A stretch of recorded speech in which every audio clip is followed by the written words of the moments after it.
Assalamualaikum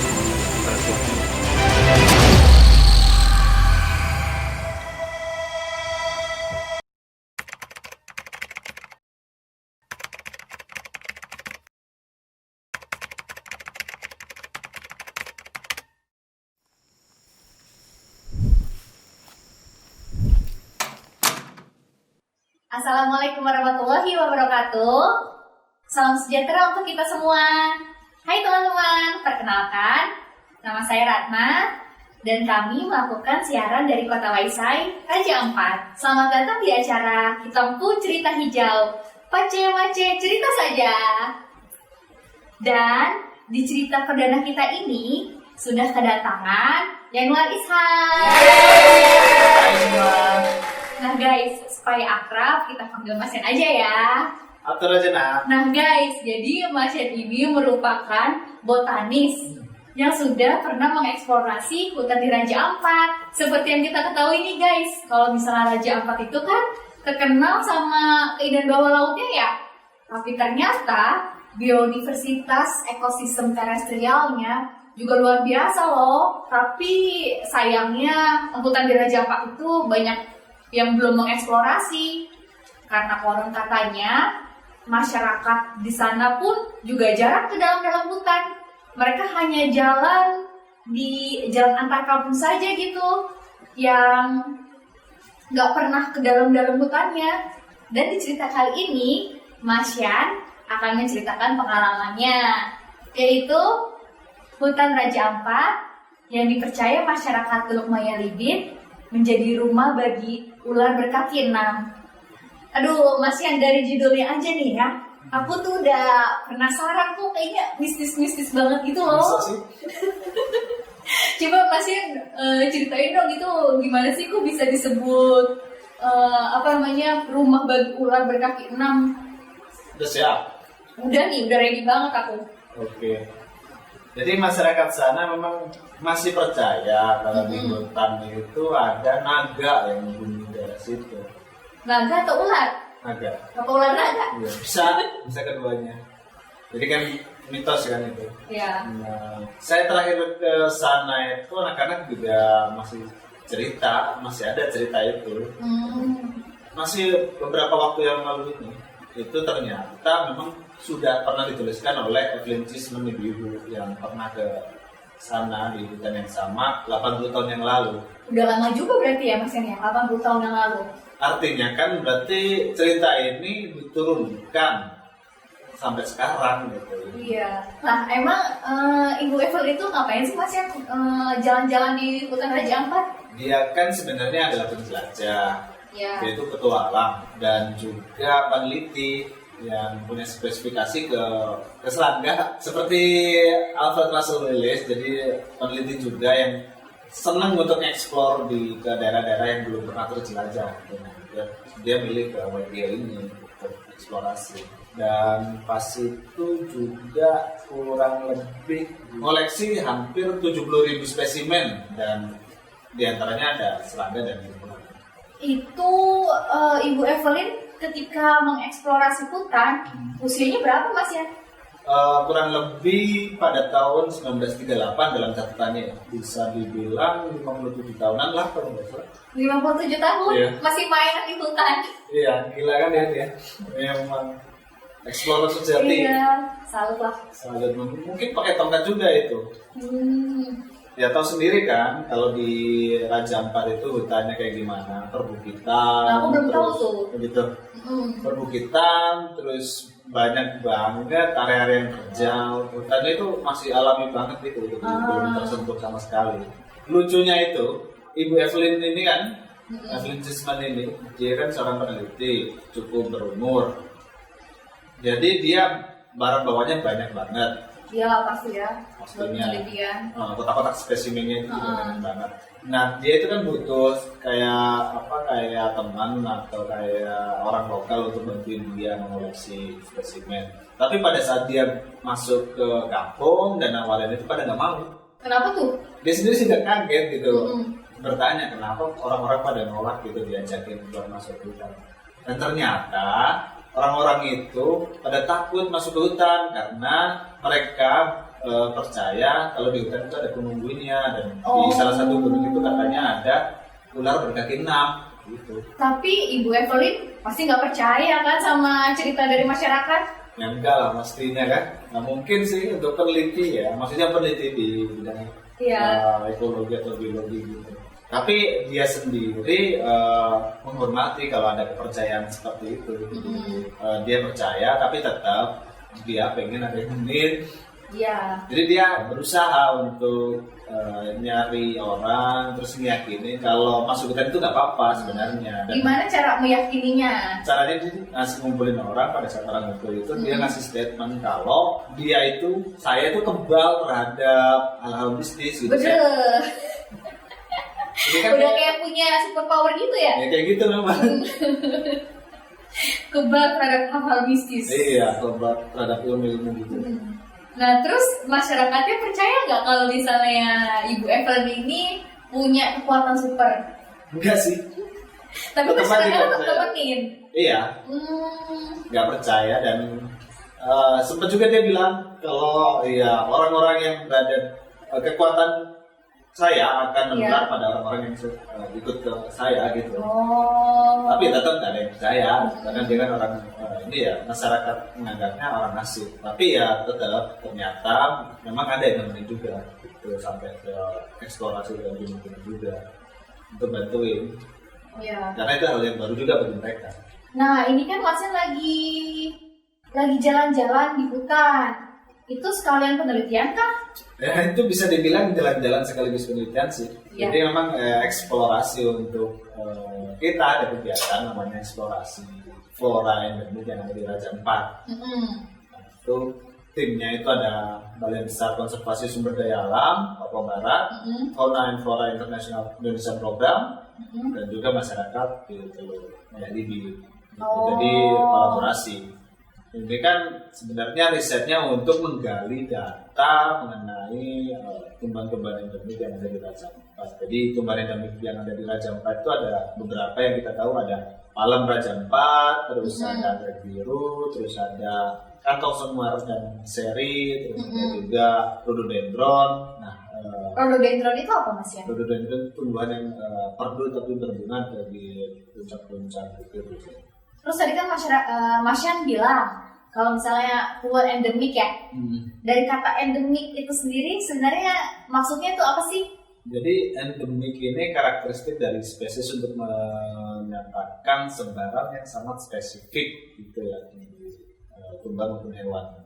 Jadi spesies yang endemik itu berarti spesies yang punya karakter unik, beradaptasi pada lingkungan tertentu, dan itu tidak bisa ditemukan di belahan bumi manapun gitu. Jadi kalau di Raja Ampat itu ternyata ada banyak untuk tumbuhan maupun hewan endemik, satwa liar endemik, itu berarti ya memang Raja Ampat itu unik jadinya gitu.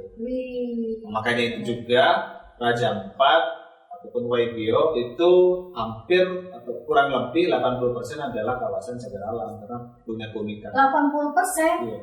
Itu luas banget. Memang unik sih. Nah, terus masyarakat yang tadi ikut penelitian itu masyarakat yang percaya sama legendanya? Masih ada yang percaya. Jadi kan ya mereka masih percaya. Terus ya sama kayak Evelyn juga. Jadi pas diajak ke masuk hutan juga masih bimbang gitu. Karena mereka jarang untuk masuk hutan juga. Mereka lebih banyak ke laut. Jadi kita ngasih pemahaman ke mereka bahwa penelitian ini niatnya baik, penelitian ini tidak mengganggu ataupun merusak. Penelitian ini pengen memunculkan bahwa mereka punya harta yang sangat unik dalam alam mereka atau mereka. Harta yang paling berharga adalah keluarga. Iya, betul. Dan hutan. Oke. Intervensi Tapi kamu masih nggak percaya kalau di sini tuh ada pegangan mitos-mitos yang unik kayak gitu? Sebenarnya bukan nggak percaya, Mas Yan. Aku tuh butuh diyakinkan, butuh kepastian dari masyarakat lokal mengenai cerita itu, biar ceritanya tuh kuat gitu. Nggak apa-apa sih, tapi kita ini. Jadi kalau kamu mau percaya nggak percaya terserah. Tapi kalau mau tahu lebih detail ya bisa kita telepon aja teman saya. Oh ya? Ini orang sini yang punya tahu lebih detail tentang cerita ini. Boleh juga tuh Mas Yan. Boleh ucapin aja. Oke.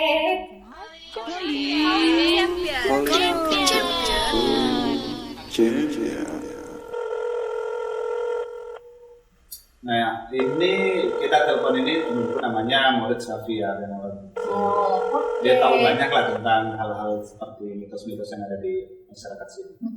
Guys, penasaran ada cerita apa nih dari champion kali ini? Halo, Halo? ini dengan siapa ya? Ini dengan Moritz? Iya betul, ini dengan siapa ya Mbak? Ini dengan Ratna kakak. Kakak Moritz, kita lagi di Ketongku Cerita Hijau. Di sini sudah ada Mas Yanuar ini. Hei Pak C, Wah, halo Mas Bro Yanwar. mana kabar? Kabar baik nih. Bagaimana kabar di sana? Sehat kan? Aman-aman. Main ke hutan lagi. Yuk besok. Ini Dits, jadi ada teman kita Ratna ini pengen tahu cerita tentang ular kaki 6. Cerita apa itu ular? Iya kakak, tadi Mas Yan sudah cerita tentang ular kaki 6. Nah aku pengen memastikan lagi itu benarkah ada ular berkaki 6 di hutan Raja Ampat? Oh iyo, jadi begini Mbak. Itu cerita turun temurun. Cerita itu berasal dari sebuah gunung di sana. Gunung itu dia punya nama asli Ipen Il, yang artinya gunung setan atau gunung dewa begitu Mbak. Oh. Jadi leluhur masyarakat di sana dulu itu masyarakat sering lihat ada dua buah mutiara yang dilempar dari gunung itu ke gunung yang lain, menyeberangi daerah Teluk Menyelipit itu dan balik lagi. Jadi macam permainan yoyo begitu Mbak. Dan dipercaya mutiara itu dimiliki oleh seekor ular naga yang tinggal di gunung itu. Dan akhirnya ditakuti dan diceritakan turun temurun hingga jadi legenda sampai sekarang Mbak. Oh gitu. Tapi itu beneran ada nggak kakak? Ya masyarakat percaya sih dengan kepercayaan itu. Mereka jadi berani untuk merusak hutan itu, di mana tempat naga itu tinggal. Tapi sesudah beberapa kali ada yang masuk untuk melakukan penelitian. Aman-aman saja mau. Kan niatnya baik toh Mbak. Iya. Penelitian kan ilmu pengetahuan, bukan kegiatan ilegal yang merusak hutan, iya kan? Betul sekali kakak. Wah, ini berarti maknanya dalam banget ya. Iya. Oke deh, terima kasih kakak Moritz ya atas cerita-ceritanya. Kakak Moritz ada titip salam kah? Ya, sukses saja terus Mbak Ratna dan Mas Bro Yanwar. Yuk siap. Terima kasih kakak. Selamat selalu dan salam lestari. Salam Salam lestari. lestari. Bye-bye kakak Moritz. Bye. Wah, Mas Yan, menurutku ini kisah yang bermakna dalam banget sih. Menurut Mas Yan gimana? Ya masih sama sih dengan pemahaman yang Moritz sebutkan tadi ya, sama dengan Atlantisme juga. Jadi memang kayaknya filosofi lokal yang ada di Raja Ampat ini sudah konservasi banget gitu. Jadi saya pernah juga dengar dari masyarakat juga kalau mereka bilang hutan adalah mama, laut adalah bapak, dan pesisir adalah anak. Dan Wah, satu kesatuan. keseluruhannya harus dijaga begitu. Jadi ya mungkin ya bisa dibilang kalau mereka itu ternyata sudah menerapkan konsep konservasi itu jauh sebelum kata itu didengar oleh mereka. Mesti percaya ya kalau memang kearifan lokal yang ada di Raja Ampat ini yang mereka turunkan itu termasuk dengan mitos dan legenda itu menjadi salah satu alasan yang kuat kenapa hutan yang ada di Raja Ampat itu masih alami gitu, masih terjaga dengan baik. Aku bisa menarik kesimpulan nih, kalau misalnya ternyata leluhur di Raja Ampat itu cerdas banget karena mereka bisa sampai menemukan filosofi bahwa hutan adalah mama, laut adalah bapak, dan pesisir adalah anak yang harus dilindungi menjadi satu kesatuan. Dan mereka sebenarnya sudah menerapkan konsep konservasi bahkan sebelum mereka mengenal kata konservasi itu sendiri. Ya karena memang mereka bersinggungan dengan alam secara terus menerus kan. Ya kayak gitu dipikirin. Ini benar-benar ya Mas yang kita hari ini dapat cerita hijau yang menarik banget, dan aku tuh berasa kayak ikut ke hutan gitu bareng Mas yang eksplorasi. Ya kan baru cerita. Tapi udah dapet cerita Terasa. mistisnya gitu. Apalagi kalau masuk ke hutan dan dengan cerita mistis itu. Iya. Dan suatu saat siapa tahu kita mau beneran nemuin ular berkaki 6 ini ya. Bakal berkesan banget pastinya. Oke teman-teman, kisah ular berkaki 6 ini sangat menarik, bahkan untuk peneliti asal Inggris yaitu Ibu Evelyn Cheeseman yang mendokumentasikan perjalanannya selama di sana ke dalam bukunya yang berjudul Six Legged Snake of Papua New Guinea. Dan kita dapat juga dari masyarakat lokal tadi, Kakak Maurits ya, yang menceritakan mengenai legenda ini. Ada kalimat pelengkap nggak dari Mas Yan? Kalau menurutku sih ya, kekayaan terestrial di Raja Ampat ini memang luar biasa. Terus menariknya cerita-cerita legenda atau filosofi ini itu merupakan bagian dari budaya yang berkaitan untuk menjaga alam. Kenapa? Karena kayaknya memang para leluhur yang ada di Raja Ampat itu memahami bahwa hutan itu patut dilindungi bukan hanya untuk saat ini tapi untuk ke masa depan. Bener banget. Untuk keberlanjutan gitu. Iya. Oke deh, makasih Mas Yan buat cerita-ceritanya di Kitongku Cerita Hijau. Dengan senang hati. Nanti kita ngobrol-ngobrol lain lagi Boleh cerita banget. hijau lainnya ya. Cerita mistis yang banyak. Iya. Nanti ada masih banyak yang lain. Oke, siap. Oke guys, jangan lupa subscribe YouTube channel kami ya. Kalau kalian suka videonya, jangan lupa like dan share. Lalu ikuti juga kami di Instagram @tongkuceritahijau untuk cerita menarik lainnya.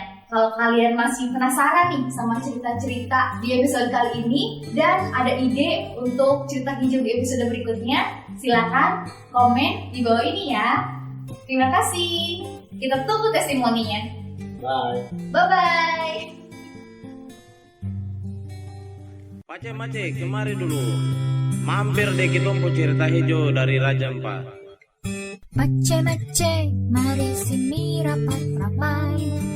Kita ada cerita di Raja Ampat.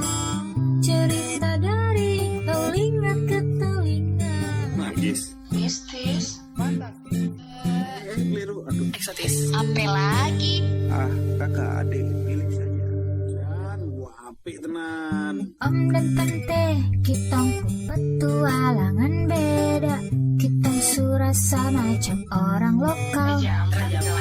Bisa dibilang tempuh hati sudah tinggal. Loh, gak percaya? Kau yang champion aja. Cerita bukan sembarang cerita. Unik, asik, cantik, menarik. Siapa yang punya? Jauh dari timur di tanah Papua, kitong pu cerita hijau dari tanah raja. Dari tanah raja. Kitong pu cerita hijau dari tanah raja. Kitong pu cerita hijau dari tanah raja. Raja.